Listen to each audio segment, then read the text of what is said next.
قرآن میں ارشاد فرمایا نا، جب زمین کو پوری طرح جھنجھوڑ دیا جائے گا اور زمین اپنا حال بیان کرے گی، اپنے بوجھ کو باہر نکال پھینکے گی، پھر سارے پوچھیں گے یہ کیوں ہوا؟ تو زمین بولے گی یہ اللہ کے حکم سے ہوا۔ آج دیکھا جائے یہ زلزلے کیوں آ رہے ہیں، جبکہ نبی مکرم شفیع معظم محسن کائنات تاجدار انبیاء جناب محمد مصطفیٰ صلی اللہ تعالی علیہ وسلم آپ نے ارشاد فرمایا، حضور نے فرمایا کہ قیامت کی نشانیوں میں سے ایک نشانی یہ بھی ہے کہ اس سال میں زلزلے زیادہ آئیں گے، لیکن افسوس کہ اس بات پر توجہ ہی کسی کی نہیں۔ پہلے وقتوں میں کچھ یوں ہوا کرتا تھا کہ جب پتہ چلنا کہ کہیں پر کوئی زلزلہ آ رہا ہے یا آیا ہے تو اس طرح کو کوئی جب خبر ملنی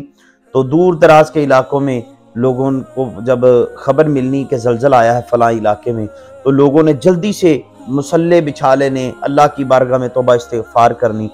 اللہ کی بارگاہ میں معافی مانگنی، اللہ کی بارگاہ میں استغفار مانگنی، اللہ سے رو رو کر دعائیں مانگنی کہ اللہ ہمارے حال پر رحم فرما۔ لیکن افسوس آج ایسا نہیں ہو رہا۔ آج یوں ہو رہا ہے کہ آج دیکھا آپ نے ترکی میں یہ پیر والے دن زلزلہ آیا، تو جب زلزلہ آیا تو زلزلے کے مد مقابل آپ نے دیکھا کیا ہوا، وہاں پر کھڑے لوگوں نے ویڈیوز بنائی،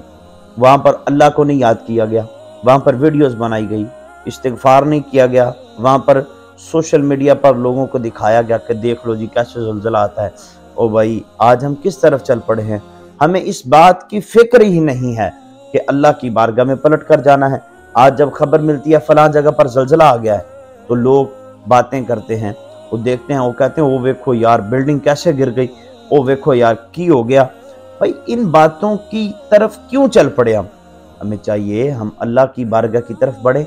ہم اللہ کی طرف رجوع کریں، ہم رب کی بارگاہ سے معافی مانگیں، ہم اللہ سے توبہ کریں۔ بس دعا ہے کہ اللہ تعالیٰ ترکی کے حالات پر رحم و کرم فرمائے، شام میں جو زلزلے میں متاثرین ہیں اللہ ان کی مدد فرمائے، اگر ان میں سے کوئی فوت ہو چکے ہیں اللہ تعالیٰ ان کی مغفرت فرمائے،